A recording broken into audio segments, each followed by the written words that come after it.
गुरुन्मिलितं येन तस्मै श्रीगुरवे नमः। नमो विष्णुपदाय कृष्णपृष्ठाय भूतले श्रीमते भक्तिवेदान्त स्वामिनिति नामिने। नमस्ते सरस्वती देवे गौरवाणी प्रचारिणे निर्विशेष शून्यवादी पाश्चात्यादेशतारिणे। जय श्री कृष्ण चैतन्य प्रभु नित्यानंद श्री अद्वैत गदाधर श्रीवासादि गौर भक्तवृंदा। हरे कृष्णा कृष्णा कृष्णा हरे हरे, हरे Ram Ram Ram Hare Hare. Wonderful. So we are reading chapter 7. We are talking about not accepting unfit disciples. Okay. So we are the chapter 7, which is evidence regarding devotional principles. So we have been reading different devotional principles. Now Rupa Goswami goes into various scriptures and quotes from that the proofs, because one of the challenge we have is there is so much loose talk goes on the name of religion. Anybody and everybody can quote anything. But what should we rely on? We should rely on there has to be some evidence from where it is said which we should follow. So that is what we are going to discuss today. Not accepting unfit disciples, constructing many temples, or reading many books. Now, this is very interesting. Another scripture is that a person may have many disciples, but he should not act in such a way that he will be obliged to any of them for some particular action or some favor. So, what happens is any position, any higher position when you receive, when people start offering respect to you, the tendency is exploitation. You see that when any person becomes big, very known, then the bigger problem starts. Because the problem what we have is when people bow down or people offer respect or people offer a certain position to us, then we feel we are big people. And that's where Maya crushes us.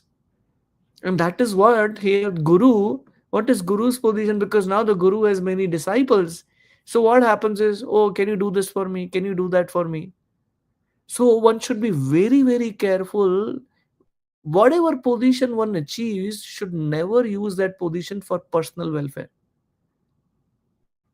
So anybody performing any activity under whom some people are listening, like for an example, you're listening to me. So it's easy to speak when somebody listens. But when you have to apply in your life, then that's a time difficult. So what is the principle we should apply in our life? Irrelevant of whatever position I am, I should never accept a favor from anyone. When my wife was sick, my spiritual master called me. So he's my guru. The meaning of Prabhu is you are my master. So he is definitely my master, right? But when he called, he said a beautiful line which still struck me hard. He said, Hare Krishna Devya Tirtha Prabhu, this is Radhanath Swami. He called me Prabhu, which means I am his master. I am not at all his master, I am his servant. But what does this etiquette shows? What does this simple gesture shows? That I am not your guru. I am your servant. I'm reading a book called as Brahad Bhagavatamrita, written by Sanatan Goswami. So there are 6 Goswamis who followed Srila Prabhupada, who followed Chaitanya Mahaprabhu's mission, and they established various places in as well as re-established Vrindavan, because Vrindavan was a forest and nobody was approaching there. So the topmost was Sanatan Goswami, who wrote Brahad Bhagavatamrita. His disciple was Rupa Goswami, who wrote this book. He wrote a very beautiful book which actually talks about how one attains the spiritual abode by following the instruction of spiritual master. It's a very beautiful story narrated in 3 sections or 3 books actually. So I'm on the second book right now. So there, when Gopakumar, that's the personality who actually goes back to Godhead, what is the line Lord Vishnu says? Lord Vishnu says, Swagatam, Swagatam. He says, welcome, welcome twice. He says, I am, it's a great fortune. And he says, I am the most fortunate. Who is saying? Lord Vishnu is telling to a devotee who is first time coming to Vaikuntha, spiritual world. He is taking the position of a servant and he says, what a great fortune. How fortunate I am to see you. It should be other way around, right? That after many births, we have been neglecting Krishna. And finally, when we get there, we should say, what this is our greatest fortune. But here, Lord Vishnu is himself is saying, this is the greatest fortune. This is humility. And one should not also not be very enthusiastic about constructing new temples. Now, one may say, Are, how come Srila Prabhupada constructed new temples? Prabhupada did not construct new temple to stay there. Prabhupada constructed new temple so that devotees can come and see the magnanimity of the temple. Nor should one be enthusiastic about reading various types of books, save and except the ones that lead to the advancement of devotional service. What happens is when you come to bhakti, you hear about oh, those four Vedas are there. Let me read those also. What do they mention actually? I've been reading Bhagavad Gita. Let me read there also what is written. This inquisitiveness is not good in this case because then the distract, like Prabhupada, when he brought his disciples and Prabhupada's health was not good. So these disciples said, let us go to Srila Prabhupada's God brothers and hear from him. Prabhupada said, don't go there. Why? Is he envious? No, he's not envious. He said, when you go and listen something else from them, you will compare their instruction with my instruction. And that way you will offend your spiritual master. And because you offend your spiritual master, you will run away from your spiritual life. That's why don't go there. Better whatever simple principles I've given you, follow that. And that's a very important principle. So one should read books only pertaining to pure bhakti, not anything else. Practically, if one very carefully reads Bhagavad Gita, Srimad Bhagavatam, teachings of Lord Chaitanya, Nectar of Devotion, which we are reading, that gives the person sufficient knowledge to understand the science of Krishna consciousness. One need not take the trouble of reading other books. So one should actually read these books first and then read the other books. In the 7th canto of Srimad Bhagavatam 13th chapter verse 8, Narada Muni says, while discussing with Maharaj Yudhishthira the various functions of different orders in society. So there is Varnashram Dharma. Specially mentions the rules of sannyasis. What is the rules of sannyasis? Those persons who have renounced this material world. One who has accepted the sannyas order of life is forbidden to accept as a disciple anyone who is not fit. Now, very interestingly, you see, Narada Muni, Narada Muni, what happened? He actually make disciple whom? What was the first initial name of um, um, Valmiki Muni? Okay, anybody remembers? It just it's not coming up right now. Ratnakar. So Ratnakar was a hunter. So if you see from that perspective, he was unfit. But Narada Muni saw he is the right person who can be transformed. So this is a very important point which is mentioned. Should first all examine whether a prospective student is sincere seeking Krishna consciousness or not.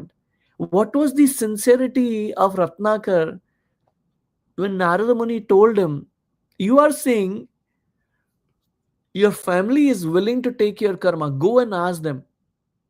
And Ratnakar went and asked their family member that I'm killing animals for your food, right? To run the livelihood for you. Will you share my karma? They said, why? Why we should share your karma? That's your responsibility as a father, as a husband of the family. He learned the lesson. Oh wow, I've been doing so much for my family and my family is not willing to share my karma. So he went to Narada Muni. He said, please tell me what should I do now? And Narada Muni asked him to chant the mantra Ram. He wasn't able to chant, so he said, chant Mara. He didn't ask, why should I chant like that? Why should I follow you? He was very sincere seeker. He understood the problems of life and took shelter of Narada Muni. And Narada Muni realized that potential. Same way when Srila Prabhupada came here, he made those Ratnakars. What are the Ratnakars of America? Drinking all kind of nonsense, doing illicit sex, eating all non-vegetarian food. Prabhupada changed them to Valmiki. This is transformation. So, not just by seeing externals, but seeing the potentials in that person. If he is not, he should not be accepted. However, Lord Chaitanya's causeless mercy is such that he advised all bona fide spiritual masters to speak about Krishna consciousness everywhere. Therefore, in the line of Lord Chaitanya, even the sannyasis can speak about Krishna consciousness everywhere. Why? Because they are carrying Lord Chaitanya within their heart. And if someone is seriously inclined to become a disciple, the sannyasis always accept him. Right? The one point is that without increasing the number of disciples, there is no propagation of the cult of Krishna consciousness. Because unless you become disciple, what is the qualification of a guru? The guru actually takes all the karma of disciple when they take initiation. So nobody, like I was just giving an example about Ratnakar. His own family wasn't willing to take their karma. What to talk about Ratnakar? Even if you ask our family members, will you share our karma? Especially when they know what is the result of that, nobody will be willing to do that. But spiritual master does it. Not that he doesn't get that karma, he has to suffer for it. But the compassion of the spiritual master is so high, he's willing to go through that suffering for the disciple to actually go back to God and accept spirituality very sincerely, Krishna consciousness. Later on, by the mercy of such a bona fide spiritual master, the disciple is gradually elevated. However, if one increases the number of disciples simply for some prestige or false honor, he surely fall down in the matter of executing Krishna consciousness. Similarly, a bona fide spiritual master has no business reading many books simply to show his proficiency or to get popularity by lecturing in different places. The nature of jnana is like that. When you become knowledgeable, you become proud. So, along with gaining knowledge, one should develop the quality of humility. When Lord Chaitanya was one time going in a boat, he is none other than Radha Krishna combined. So, when he was going in the boat, there was one of his friend who actually wrote a book on Nyaya. And he said to Chaitanya Mahaprabhu that, Mahaprabhu, I have written this book. Please read and kind of give an autography so that everyone will follow, because Nimai Pandita Chaitanya Mahaprabhu was very well known. So Chaitanya Mahaprabhu said, oh, interesting, I also wrote a book on Nyaya.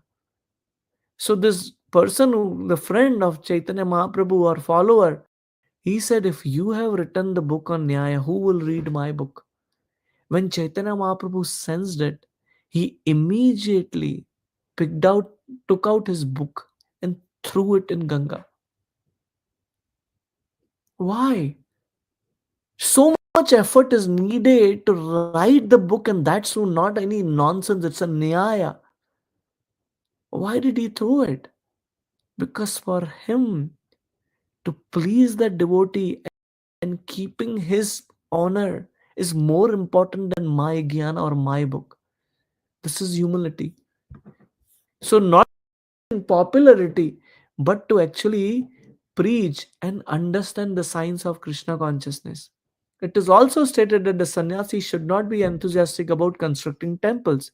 We can see in lives of various acharyas in the line of Sri Chaitanya Mahaprabhu, they are not very enthusiastic about constructing temples.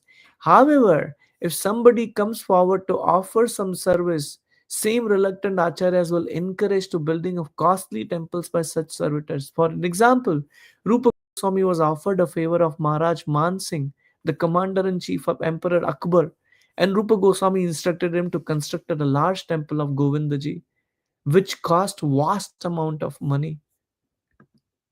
So, engaging the disciples and someone brings the money for them, for the pleasure of the Lord, they do it, but not for their own thing, which is very important. So one has to understand the mood or message behind what is written. Otherwise, if you take these instructions just that way, you will be bewildered. Why it is said like that? So, a bona fide spiritual master should not personally take any responsibility for constructing temples, but if someone has a money and wants to spend it in the service of Krishna, an Acharya like Rupa Goswami may utilize a devotee's money to construct a nice, costly temple for the service of the Lord. This is very important. There is one principle called as Vairagya, which is renunciation. For a person who is renounced, he doesn't want to touch anything with money or any of that stuff. But there is another concept called as Yukta Vairagya. If someone is bringing the money, utilizing that money in Krishna's service is more renounced than actual renunciation. Which is whatever facilities have been given, utilizing that in Krishna's service, that is called as Yukta Vairagya.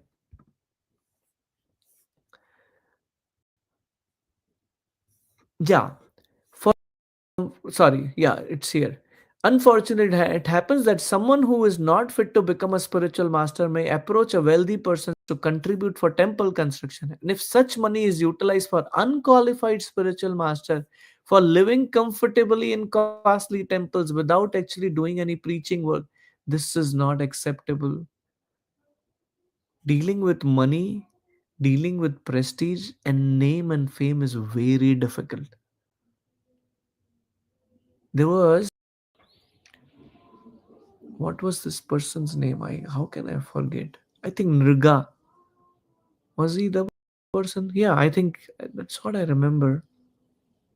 So Lord Indra ran away from heavenly planet because he got a curse and he was running away and hiding somewhere. And there was nobody ruling heavenly planet. So now someone has to rule the heavenly planet.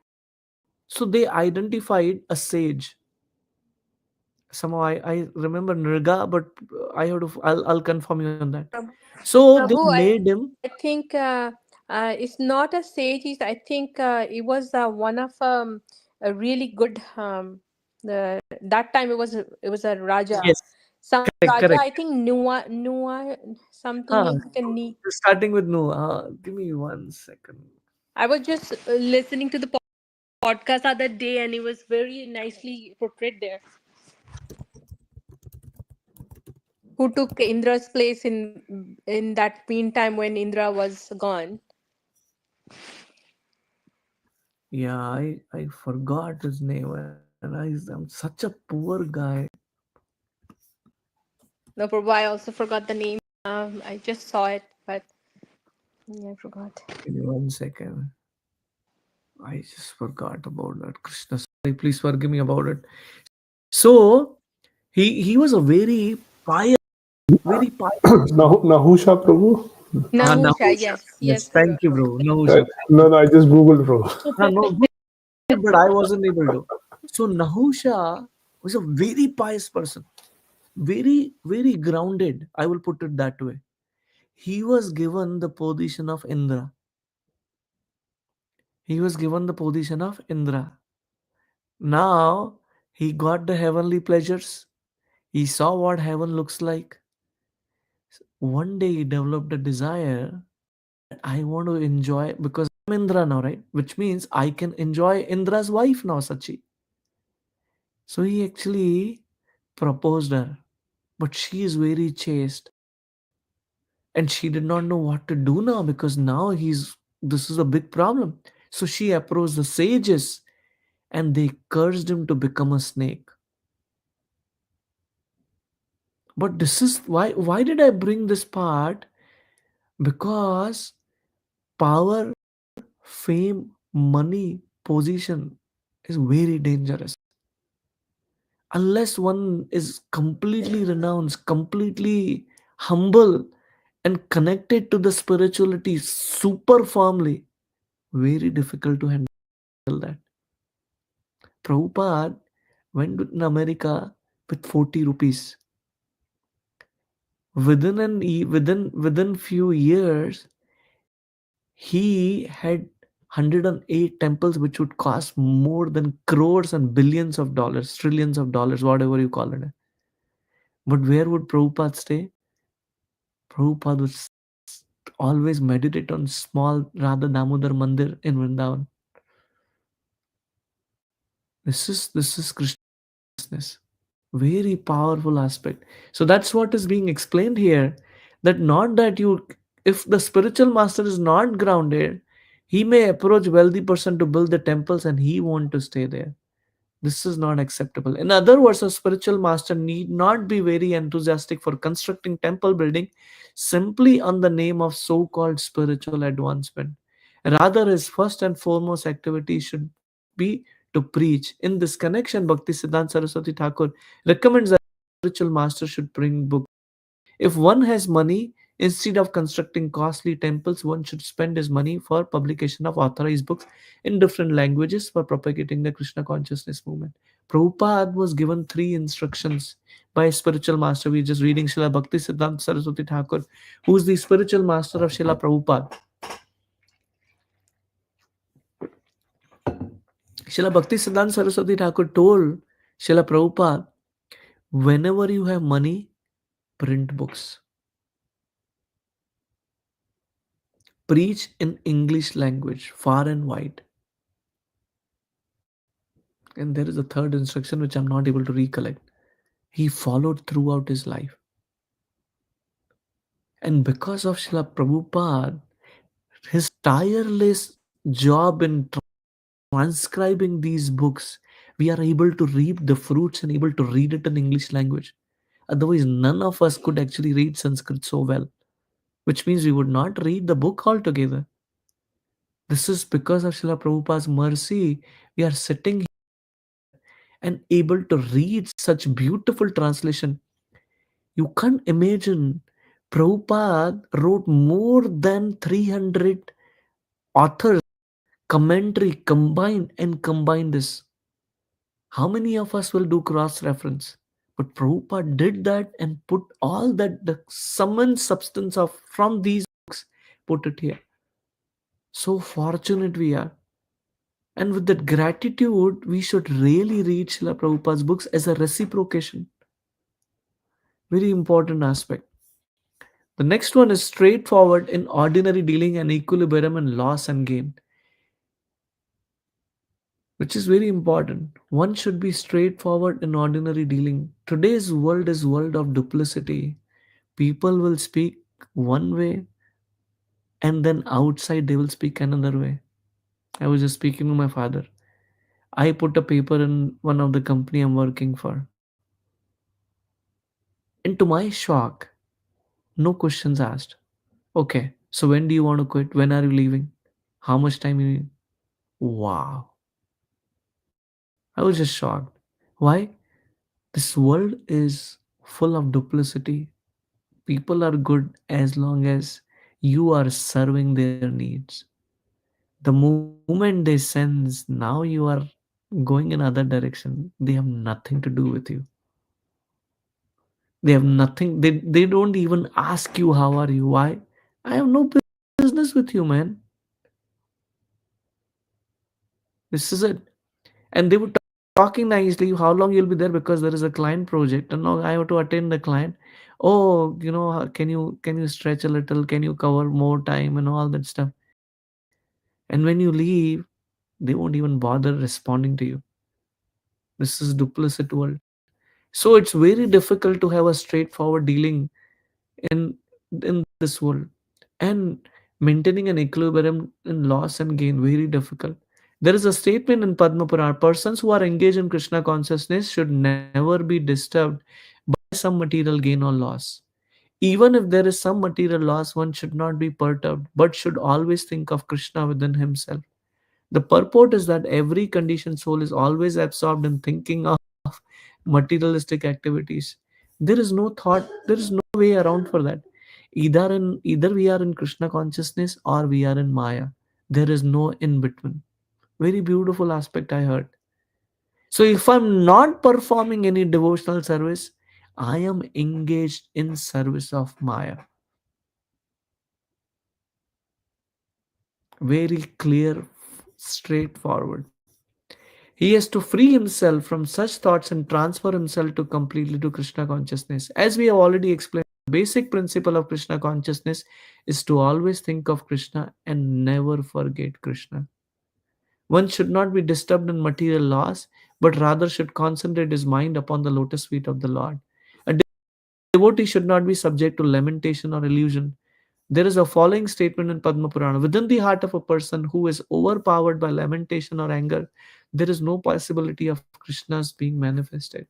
Because we are just thinking on the bodily platform, which is material. Krishna is not material, he is spiritual. Krishna is not compatible with material life or material consciousness. That's why we cannot see Krishna with our material eyes. We can only see substance which is material through material eyes. But Krishna is spiritual. How can we see him with these eyes?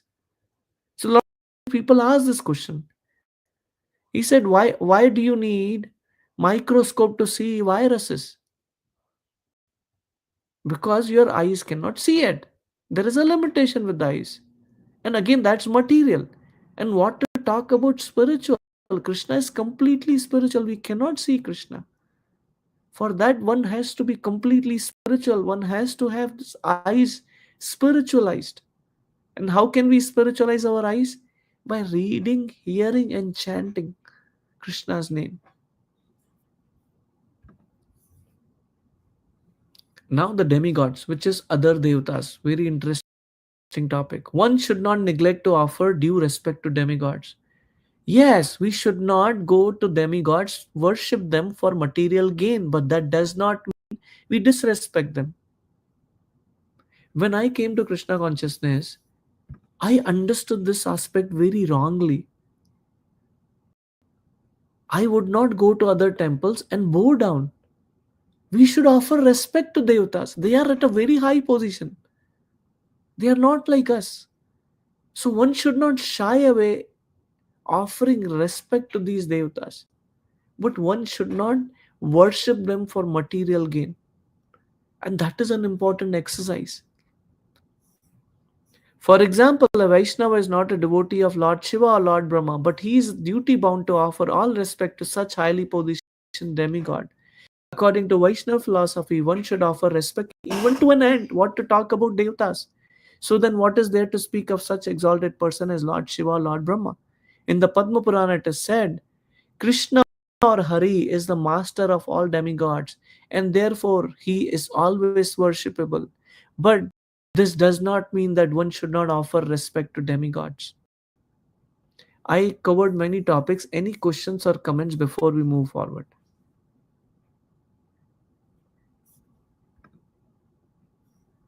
All I'm good? okay, Prabhu. Okay, beautiful. Now, a very important section, which is practically applying Krishna consciousness in our life, not giving pain to any living entity. It doesn't say humans here, it does not say family here, it does not say your caste here. Any living entity. Very important. There was this story of Ratnakar is there, and then there is another hunter called as Mrigrari, and Narada Muni preached him and give him the name of Krishna to chant. He was chanting the name. The same hunter who would kill animals half dead for his pleasure, after few years, after chanting mantra, when Narada Muni once came, what is Mrigrari doing? While even walking, he is seeing if there are any ants I can step on. And when he sees Narada Muni, he wants to offer obeisances with his chadar. He moves all the ants far away and then offers his pranam to Narada Muni. What a complete U turn, the transformation of heart. So, a person who is truly Krishna conscious doesn't want to give the pain to any living entity.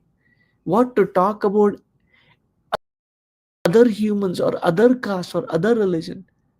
This is the statement of Mahabharata. A person who does not disturb or cause painful action in the mind of any living entity, who treats, this is very important, does not or cause painful action in the mind of any living entity, which means we have to be very careful with thoughts, words, and mind to not offend anyone.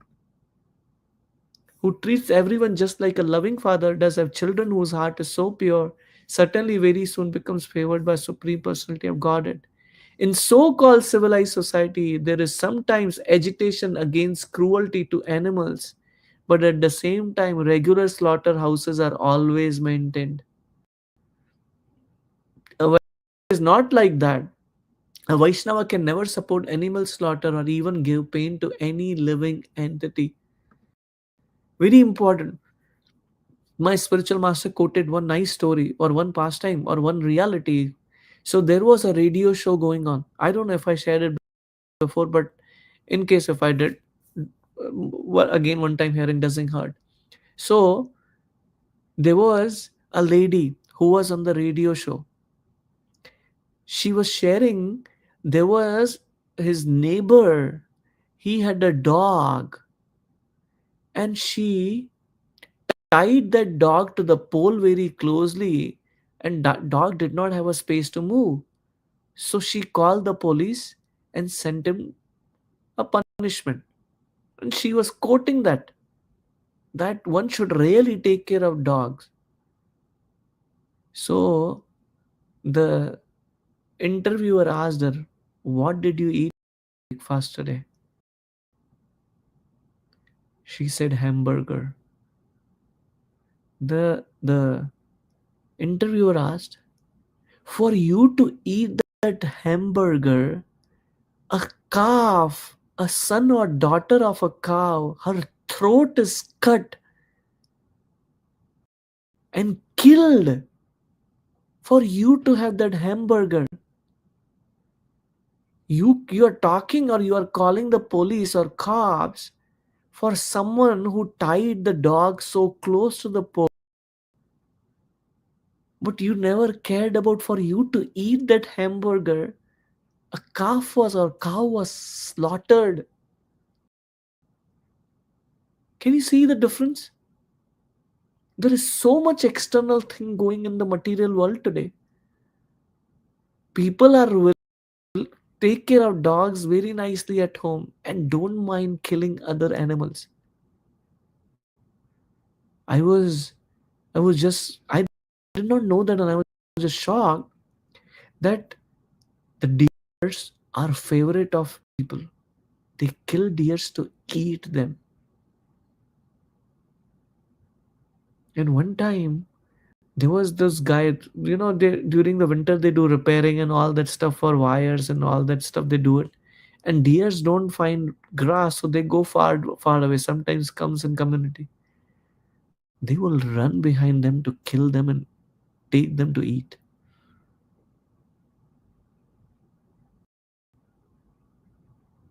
What a sinful tendency people have developed over time.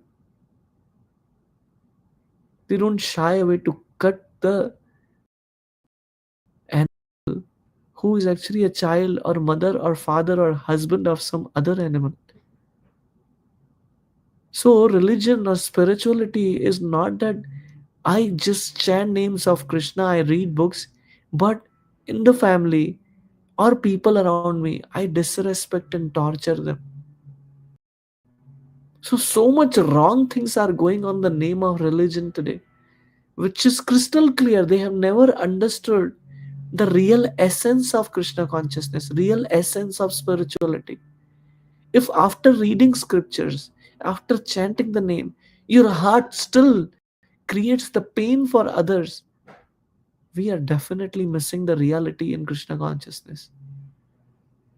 With that, I would like to end here. Any comments or reflections on what we discussed today? Prabhu, you were just talking about this animals.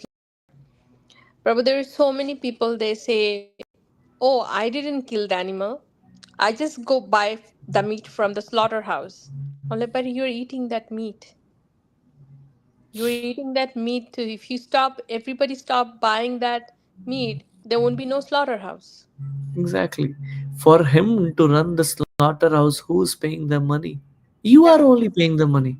And not only that, Prabhu, the world, the day that is going like this is crazy. People is not farther away. They will people will eat people.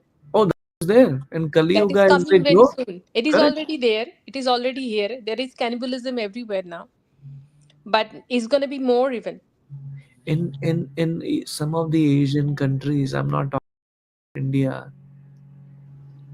people eat their embryo.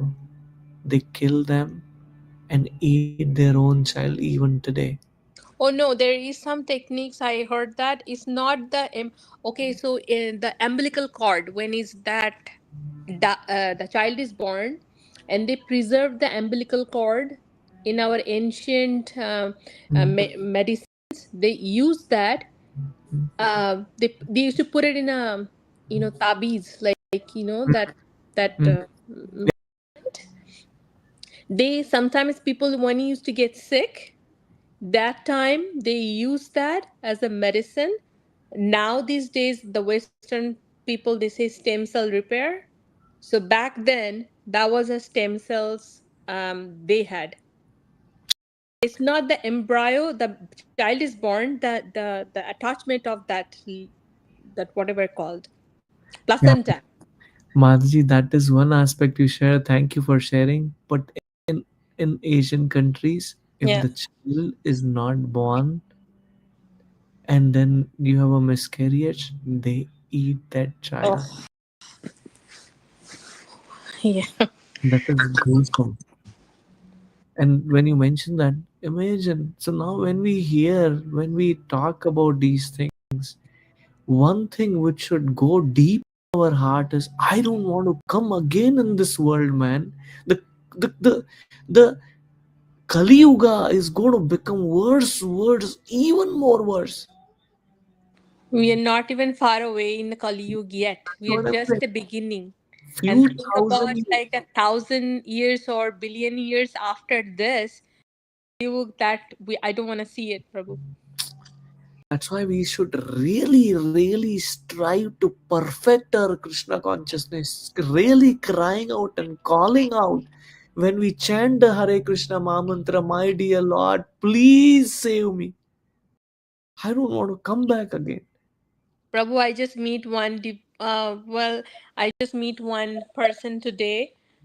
I think she was some kind of European, from Europe somewhere. So she was my patient, and then I was giving her IV and everything, and then somehow we connect that she's also used to follow Krishna consciousness, and then I said, "What happened?"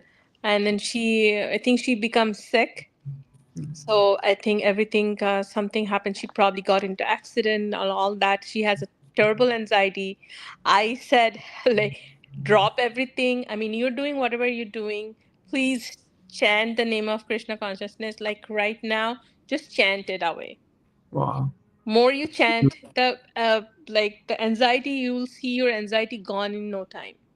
Yeah, before when coming to Krishna consciousness, I can tell, like, by the time when I chant it first time, I feel like, okay, I want to finish it, I want to finish it, I want to finish it. But now I feel like I don't want to finish it. I want to keep chanting. Beautiful. Beautiful. So, Very and nice. now these days, every time you is something, any kind of experience come in front of me, even is a hard or whatever, I just face it. I just face it. I'm like, you know what? I have to get through this life no matter what. Whatever comes, I'm not gonna just stay and sit behind it and not gonna face it. Let's face it. I just today was like everybody was talking about, oh, there is a snow, there is a first snow, and then Mm, I have to drive the snow all the way. It's like mm, 35 minutes drive. My husband called me during that drive. How was it? I'm like, it was okay. Although it was heavy snow and all. But do I have a choice? I still have to go to work. I still have to drive it in the snow. Because if I think in my head that snow is hard and I cannot do, oh my god, what is gonna happen? I will be tough. It will be tough for me. So if you think it's a piece of cake, it will be piece of cake in your head. very Just nice. follow Krishna, and then just keep chanting away. That's all I can. I Very think beautiful. he used. Thank you, Mataji, for sharing that. Yes, it's a relationship between Krishna and us. Whatever happens, we don't want to give up Krishna. So when I read this book, I highly recommend. It's there on Amazon as well. Brahad Bhagavatamrita. It's a story of a person who actually comes to Krishna consciousness, how he perfects his life and goes back to Godhead. Very enlivening story. And my Can you share takeaway, the link, Prabhu? yeah, I'll share you the link, Mataji. I went to India, so I brought it from there. It was way cheaper.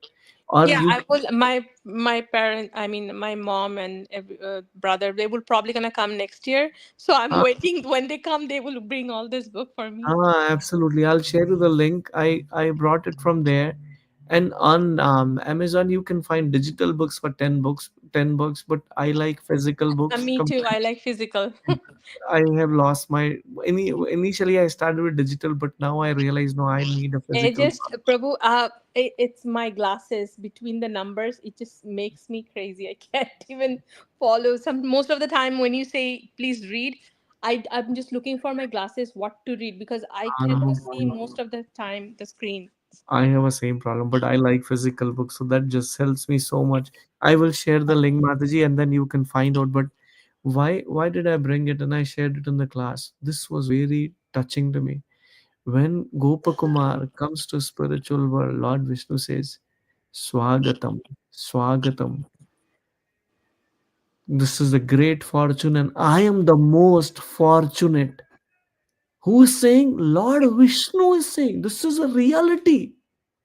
And there are series of verses where Lord Vishnu says, I've been waiting for you one time in one lifetime. You will come to me, you will look for me.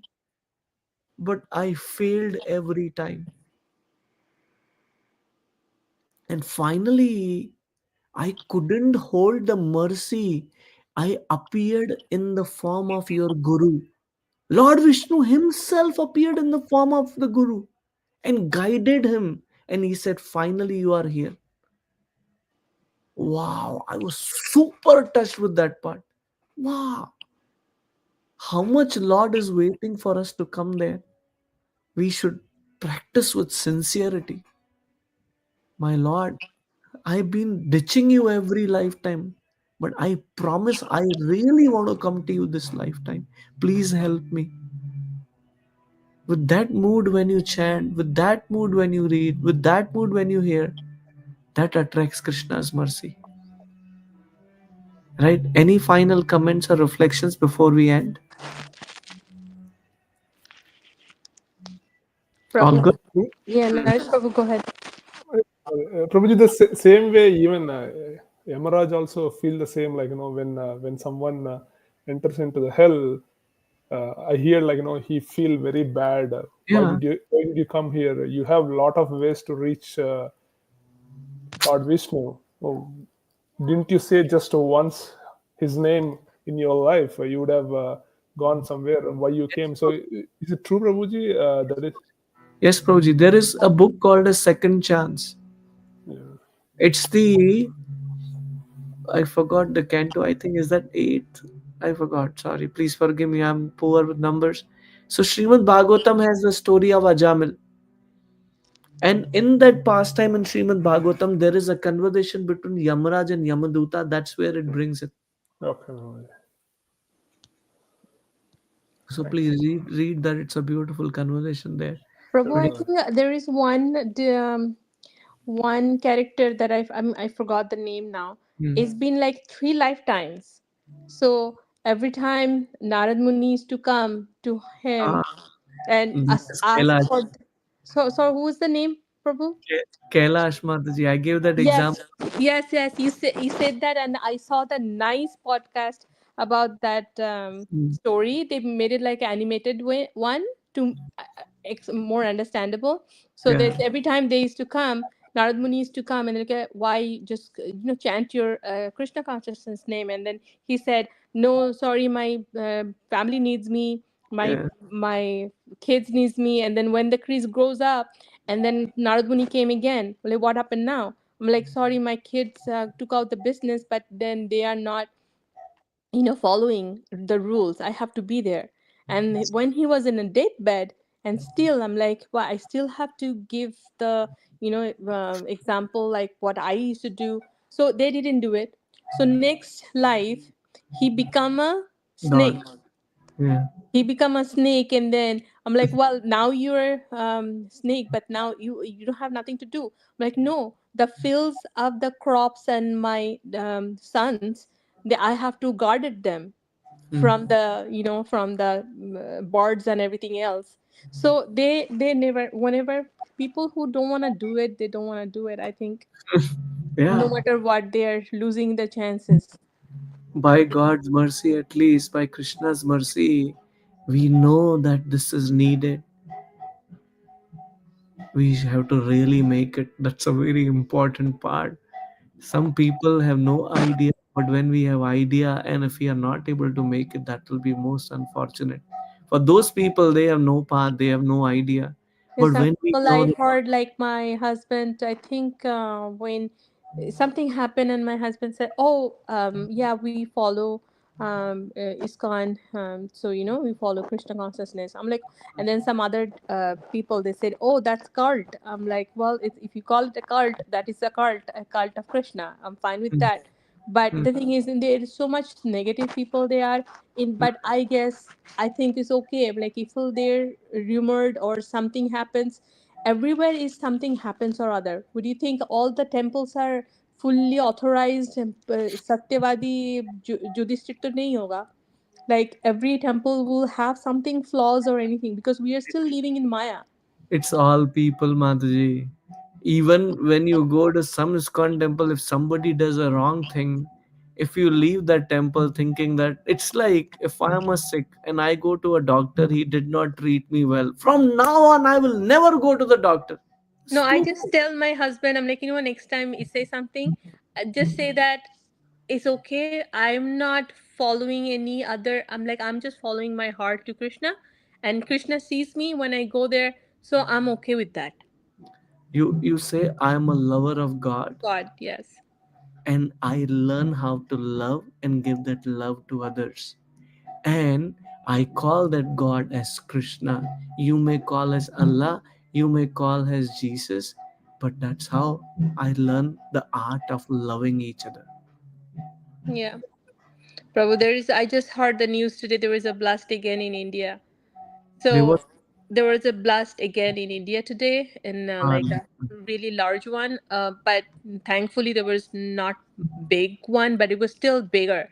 It's 29 thousand kg of cyanitis or something like. It's big amount of RDX, huge. So I'm like, if like, let's say if I die in tomorrow, it's and I'm blast. If I'm not calling Krishna's name by that time, I don't know when it's coming. Seriously, Manji. Then I have to come back again. Like you better chant every time. Never know what's gonna happen. Keep chanting and be free. Hopefully one day. Yes, Manji. Wonderful. And every This time I pray to God, I pray to Krishna. I just said like, please, I just want you to chant your name. You help me, and I help you in that way. I just don't want to fall off from there. beautiful. Please keep carrying that thought and also inspire us when we come together and discuss. Thank you, Prabhu. Thank you. Thank you. Thank We'll you, Prabhuji.